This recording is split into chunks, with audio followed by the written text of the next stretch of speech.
I'm joined by Staff Sergeant George Knezevic, and we're going to be talking about back to school traffic safety and what you need to know to make sure that our students are safe as they go back to school. First off, welcome to the show, Staff Sergeant. Thank you. Thank you for having me on. All right, so let's talk a little bit about what motorists need to be aware of when driving during back to school season. So this year, and like every year, we want to ensure the safety of our children, our precious ones that will be going back and forth to school, and we want to ensure their safety.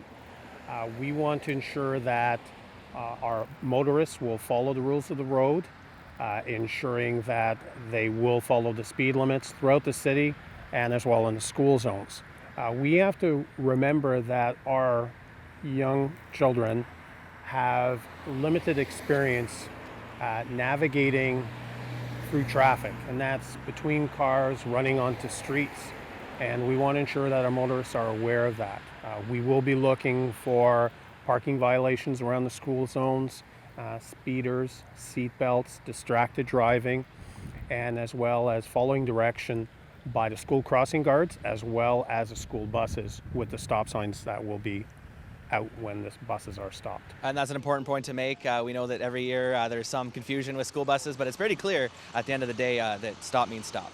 It is, and we want to ensure that our children will make it safe back and forth to school.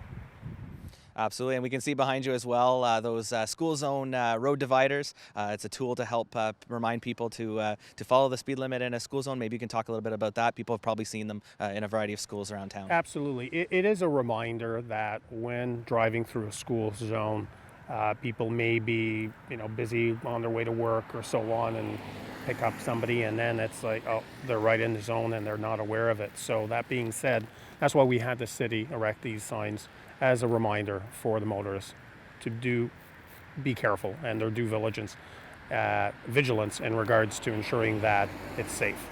Absolutely, and let's talk a little bit about the consequences. Obviously, there's penalties if people aren't following the rules, but the actual consequences can be dire as well if a child's sick. Correct.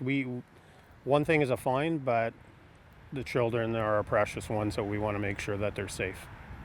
So you mentioned, of course, Cornwall Police will be on the lookout. Maybe you can talk to me a little bit about how you'll be staying vigilant.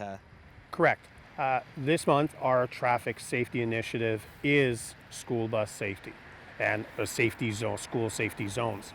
That being said, we will have officers riding on the school buses looking for any violators, as well as ensuring that the motorists will follow the rules of the road, including parking. That's an issue, as well as speeders. So we will have our officers out this month and continuing on throughout the school year, ensuring the safety. And of course, you mentioned throughout the school year, but we know that right now it's even more important because you alluded to a lot of kids, they don't have the experience. You have kids going to school for the first time, especially now with COVID-19. They have a lot of other stuff on their mind. Well, the anxiety, now they're back to school.